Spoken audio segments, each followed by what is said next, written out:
स्वागत है आप सबका शिव कृपा क्लासेज पर। मैं महेश कुमार वर्मा आप सबका स्वागत करता हूं। दोस्तों ये वीडियो हमारा उत्तर प्रदेश पुलिस कांस्टेबल परीक्षा 2022-23 का टेस्ट सीरीज नंबर 19 है, जिसमें हम लोग सामान्य विज्ञान के महत्वपूर्ण प्रश्नों को कवर करेंगे और देखेंगे कि यहाँ से हमारे कितने क्वेश्चन सही हो रहे हैं। दोस्तों ये सारे टेस्ट सीरीज हमारे आपके उत्तर प्रदेश पुलिस कांस्टेबल के रिटन एग्जाम के सिलेबस की रिकॉर्डिंग बनाए जा रहे हैं। तो दोस्तों आप लोग इन्हें कॉन्सेंट्रेट होकर सॉल्व करें। क्वेश्चंस कम सही होने पर पुनः टेस्ट सीरीज का रिवीजन करें, ताकि होने वाली उत्तर प्रदेश पुलिस कांस्टेबल की रिटन परीक्षा के लिए आप लोग पूर्ण रूप से प्रिपेयर रहें। चलिए दोस्तों टेस्ट सीरीज नंबर 19 को सॉल्व करना हम लोग शुरू करते हैं। दोस्तों हमारा पहला क्वेश्चन है, कोशिका की खोज किसने की थी। क्वेश्चन नंबर 1 में बताना दोस्तों कि कोशिका की खोज किसने की थी। वेरी इंपॉर्टेंट क्वेश्चन है दोस्तों, बार बार वनडे परीक्षाओं में पूछा गया क्वेश्चन है ये। ए नंबर विकल्प है रॉबर्ट हुक, बी नंबर विकल्प है रॉबर्ट ब्राउन, सी नंबर विकल्प है थियोफ्रेस्टस और डी नंबर विकल्प है जॉन मेंडल। इनका पूरा नाम दोस्तों ग्रेगार जॉन मेंडल है, ध्यान रखिएगा। तो हमारा सही आंसर होगा दोस्तों कोशिका की खोज रॉबर्ट हुक ने की थी, यानी विकल्प नंबर ये यहाँ पे हमारा सही आंसर होगा। दोस्तों डेट सन पूछ लिया जाए तो 1665 ईस्वी में, यानी कोशिका की खोज 1665 ईस्वी में रॉबर्ट हुक ने की थी। नेक्स्ट देखेंगे क्वेश्चन नंबर 2 को। 2 नंबर क्वेश्चन है दोस्तों हमारा, संतुलित भोजन है। दोस्तों संतुलित भोजन कौन सा है ये हमें बताना है। ए नंबर है ऐसा भोजन जिसमें सारे विटामिन उपस्थित हों, केवल विटामिन की बात हो रही, ध्यान से देखिएगा दोस्तों स्टेटमेंट। बी नंबर स्टेटमेंट है ऐसा भोजन जिसमें सारे खनिज उपस्थित हों। सी नंबर स्टेटमेंट है ऐसा भोजन जिसमें भोजन के सभी अवयव जैसे कार्बोहाइड्रेट, प्रोटीन, वसा, खनिज और विटामिन उचित मात्रा में उपलब्ध हो। डी नंबर है दोस्तों उपर्युक्त में से कोई नहीं। तो हमारा सही आंसर क्या होगा दोस्तों, थोड़ा सा आप लोग भी कॉमन सेंस लगाइए। हम लोग कैसा खाना पसंद करेंगे, तो हम लोग दोस्तों ऐसा खाना पसंद करेंगे जिसमें कार्बोहाइड्रेट भी हो, प्रोटीन भी हो, वसा भी हो, खनिज भी हो और विटामिन भी हो। तो हमारा सही आंसर होगा यहाँ पे विकल्प नंबर सी। नेक्स्ट देखेंगे क्वेश्चन नंबर 3 को। 3 नंबर क्वेश्चन है हमारा, सर्वदाता रुधिर वर्ग कहलाता है। कौन सा दोस्तों रक्त समूह सर्वदाता कहलाता है, ये हमें बताना है। आप लोग बार बार पढ़ेंगे दोस्तों, सर्वदाता और सर्वाग्राही दोनों क्वेश्चंस यहाँ हम लोग क्लियर करेंगे। तो ये नंबर विकल्प है ए वर्ग, यानी ये ग्रुप। बी नंबर विकल्प है वी वर्ग, सी नंबर विकल्प है ए और बी वर्ग और डी नंबर विकल्प है ओ वर्ग। तो सर्वदाता कौन सा होता है दोस्तों, ओ वर्ग, यानी ओ पॉजिटिव जो इसका होता है दोस्तों, ओ वर्ग जिसका रक्त समूह होता है उसको हम लोग सर्वदाता रक्त समूह कहते हैं। और दोस्तों एक सर्वाग्राही होता है, सर्वाग्राही में कौन शामिल होते हैं, ए और बी दोनों, यानी विकल्प नंबर सी। अगर दोस्तों सर्वाग्राही पूछा जाए तो आप ये और बी बताएंगे, और सर्वदाता पूछा जाए तो केवल वो वर्ग बताएंगे। एक चीज़ और ध्यान से सुनिएगा दोस्तों, वो वर्ग जो सर्वदाता है, अर्थात इसका मतलब हुआ कि ये किसी भी रक्त समूह को अपना ब्लड दे सकता है। जिसका दोस्तों वो वर्ग है वो किसी को भी अपना ब्लड दे सकता है। और ए बी जो सर्वाग्राही है ये किसी का भी रक्त ले सकता है। सर्वाग्राही का मतलब होता है दोस्तों लेना, ये और बी जिसका है वो किसी का भी ले सकता है, और वो जिसका है दोस्तों वर्ग वो किसी को भी दे सकता है। नेक्स्ट चलेंगे क्वेश्चन नंबर 4 पर। उम्मीद करते हैं दोस्तों ये क्वेश्चन पूरी तरह से आप लोगों को क्लियर हो गया होगा।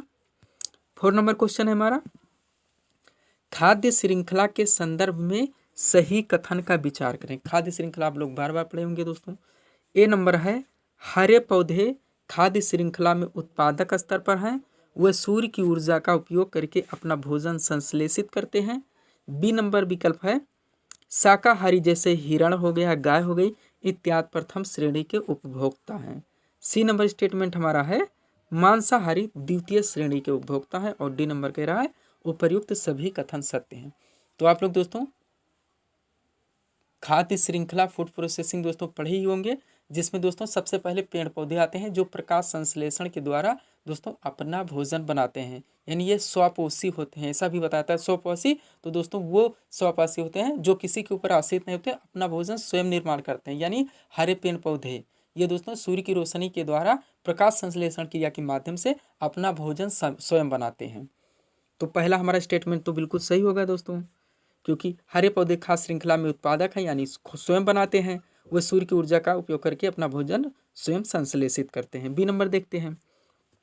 बी नंबर स्टेटमेंट कह रहा है शाकाहारी जैसे हिरण, गाय इत्यादि प्रथम श्रेणी के उपभोक्ता हैं। हाँ दोस्तों, जैसे हमारा जो पेड़ पौधा उग गया प्रकाश संश्लेषण की क्रिया के द्वारा, तो गाय और हिरण इनको खाते हैं, टिड्डी इनको खाते हैं। किसको खाते हैं? हरे पेड़ पौधे को। तो दोस्तों शाकाहारी है, गाय शाकाहारी है, हिरण शाकाहारी है, और ये दोस्तों हरे पेड़ पौधे के पत्तियों को खाते हैं। तो ये हमारे कौन होंगे? प्राथमिक उपभोक्ता होंगे। यानी विकल्प नंबर बी भी हमारा बिल्कुल सही है। सी नंबर स्टेटमेंट देखते हैं, लिखा हुआ है मांसाहारी द्वितीय श्रेणी के उपभोक्ता है। यह भी बिल्कुल सही है दोस्तों। फिर जब पेड़ पौधों को खा रहे दोस्तों, हाथी कौन खा रहा है दोस्तों? हिरन खा रहा है, गाय खा रहा है, जो हमारा स्टेटमेंट है। उसके बाद दोस्तों इनको कौन खाते हैं? इनको शेर खाते हैं, चीता खाते हैं। किसको? गाय को, हिरन को। तो ये दोस्तों हमारे द्वितीय श्रेणी के उपभोक्ता होंगे। कौन से श्रेणी के? द्वितीय श्रेणी को। यानी प्रकाश संश्लेषण के माध्यम से पेड़ पौधे अपना भोजन बनाते हैं, और पेड़ पौधों की पत्तियों को गाय हिरन खाती है, तो प्रथम उपभोक्ता हो गई, पौधे उत्पादक हो गए। और जो गाय व हिरन को खाता है वो द्वितीय श्रेणी का उपभोक्ता हुआ, यानी उनके ऊपर आश्रित है। जैसे उसमें आएंगे दोस्तों शेर आएंगे, चीते आएंगे, ये सभी द्वितीय श्रेणी के उपभोक्ता होंगे। तो हमारा सी भी सही है। फिर दोस्तों इसके आगे हम लोग पढ़ते हैं, ये दोस्तों उसके बाद बैक्टीरिया आती है, फिर दोस्तों फूड प्रोसेसिंग फिर से चालू हो जाती है। तो हमारे तीनों स्टेटमेंट दोस्तों सही हो रहे हैं।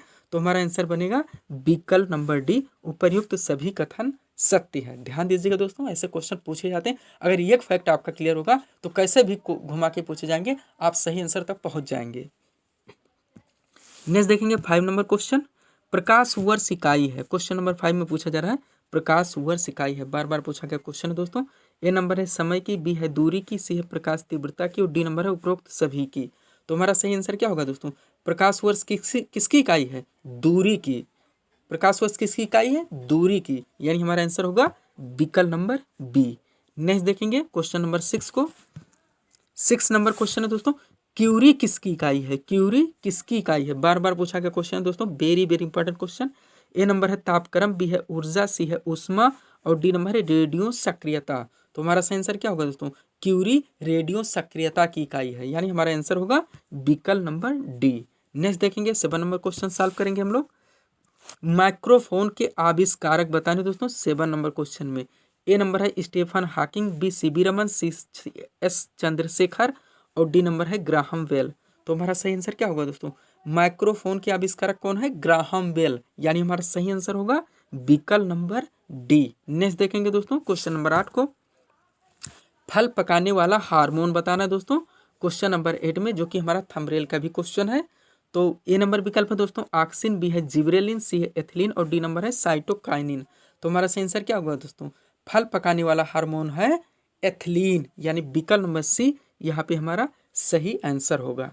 नेक्स्ट देखेंगे दोस्तों क्वेश्चन नंबर 9 को, हीमोग्लोबिन का कार्य बताना है दोस्तों। हीमोग्लोबिन का कार्य बार बार पूछा गया है। ये नंबर है इम्यूनो अम्ल उपलब्ध कराना, बी नंबर है ऑक्सीजन ले जाना, सी नंबर है एंजाइम उपलब्ध कराना, और डी नंबर है उत्सर्जन में सहायता करना। तो हमारा सही आंसर होगा दोस्तों हीमोग्लोबिन का कार्य है ऑक्सीजन ले जाना या ऑक्सीजन का परिवहन करना, यानी विकल्प नंबर बी यहाँ पे हमारा सही आंसर होगा। नेक्स्ट देखेंगे 10 नंबर क्वेश्चन, हीमोफीलिया रोग से ग्रसित व्यक्ति के लक्षण बताने हैं 10 नंबर क्वेश्चन में। हीमोफीलिया रोग से ग्रसित व्यक्ति के लक्षण, ए नंबर है खून की कमी हो जाती है, बी है खून का बहना बंद नहीं होता है, सी नंबर है रक्त बनता ही नहीं, और डी नंबर है उपरोक्त सभी। तो हमारा सही आंसर क्या होगा दोस्तों? हीमोफीलिया रोग से ग्रसित व्यक्ति के लक्षण कौन से हैं? खून का बहना बंद नहीं होता है, यानी हमारा सही आंसर होगा विकल्प नंबर बी। थोड़ा और इसके बारे में ध्यान से सुनिएगा दोस्तों, क्वेश्चन कई तरह से घुमा के पूछे जाते हैं। दोस्तों हीमोफीलिया रोग से ग्रसित व्यक्ति में खून का बहना बंद नहीं होता है, अर्थात रक्त का थक्का नहीं जमता है। बार बार ये भी पूछा जाता है कि हीमोफीलिया रोग से ग्रसित व्यक्ति में क्या होता है? तो रक्त का थक्का नहीं जमता है, और रक्त का थक्का न जमने के कारण खून का बहना बंद नहीं होता है। उसके बाद दोस्तों ये भी पूछा था कि हीमोफीलिया रोग से ग्रसित में कौन से विटामिन की कमी होती है? तो विटामिन के, यानी विटामिन के की कमी से हीमोफीलिया रोग होता है। फिर दोस्तों एक बार रिपीट करके इस बात को हम रखेंगे, क्योंकि क्वेश्चन कई तरह से घुमा के पूछे जाते हैं। इसका मतलब ये हुआ दोस्तों कि विटामिन के की कमी से होने वाला रोग हीमोफीलिया है, और हीमोफीलिया रोग से ग्रसित व्यक्ति में रक्त का थक्का नहीं जमता है, और रक्त का थक्का न जमने के कारण खून का बहना बंद नहीं होता है, जो कि हमारा आंसर है। उम्मीद करते हैं दोस्तों आप लोगों को ये क्वेश्चन पूरी तरह से क्लियर हो गया होगा। सब्सक्राइब करें दोस्तों आप हमारे चैनल शिव कृपा क्लासेस को इसी तरह के वीडियोस के लिए। नेक्स्ट क्वेश्चन देखेंगे 11 नंबर क्वेश्चन, रक्त का शुद्धिकरण कहाँ होता है ये बताना है। क्वेश्चन नंबर 11 में रक्त का शुद्धिकरण कहाँ होता है। ए नंबर है किडनी, बी है फेफड़ा, सी है यकृत और डी नंबर है हृदय। तो रक्त का फिल्टर कहाँ पे होता है दोस्तों, यानी शुद्धिकरण फिल्टर, तो हमारा सही आंसर होगा किडनी, यानी विकल्प नंबर ये। दोस्तों रक्त का फिल्टर या रक्त का शुद्धिकरण किडनी में होता है। नेक्स्ट देखेंगे क्वेश्चन नंबर 12, हेनसेन रोग किस रोग का अन्य नाम है। बार बार पूछा गया क्वेश्चन है दोस्तों। हेनसेन रोग किस रोग का अन्य नाम है। ए नंबर है पोलियो, बी है टिटनेस, सी है कुष्ठ और डी है पायरिया। तो हमारा सही आंसर क्या होगा दोस्तों, कुष्ठ, यानी विकल्प नंबर सी। दोस्तों हेनसेन रोग कुष्ठ रोग का दूसरा नाम है। नेक्स्ट देखेंगे 30 नंबर क्वेश्चन, दूध की शुद्धता की पुष्टि किस यंत्र से की जाती है। बार बार पढ़े होंगे दोस्तों। दूध की शुद्धता की पुष्टि किस यंत्र द्वारा की जाती है। ए है बैरोमीटर, बी लैक्टोमीटर, सी अल्टोमीटर और डी है हाइग्रोमीटर। तो हमारा सही आंसर होगा दोस्तों लैक्टोमीटर, यानी विकल्प नंबर बी। दूध की शुद्धता दोस्तों, जो दूध को हम लोग दूध का शुद्धता देखते हैं कि इसमें पानी मिला है नहीं, दूध शुद्ध है या नहीं, ये लैक्टोमीटर से देखा जाता है। नेक्स्ट देखेंगे 14 नंबर क्वेश्चन, प्रोटीन का सबसे उत्तम स्रोत बताना है दोस्तों। विकल्प आप लोग ध्यान से देख लीजिएगा, विकल्प क्या दिए गए हैं। प्रोटीन का सबसे उत्तम स्रोत बताना है। ए है मटर, बी है चना, सी है सोयाबीन और डी नंबर है हरी सब्जी।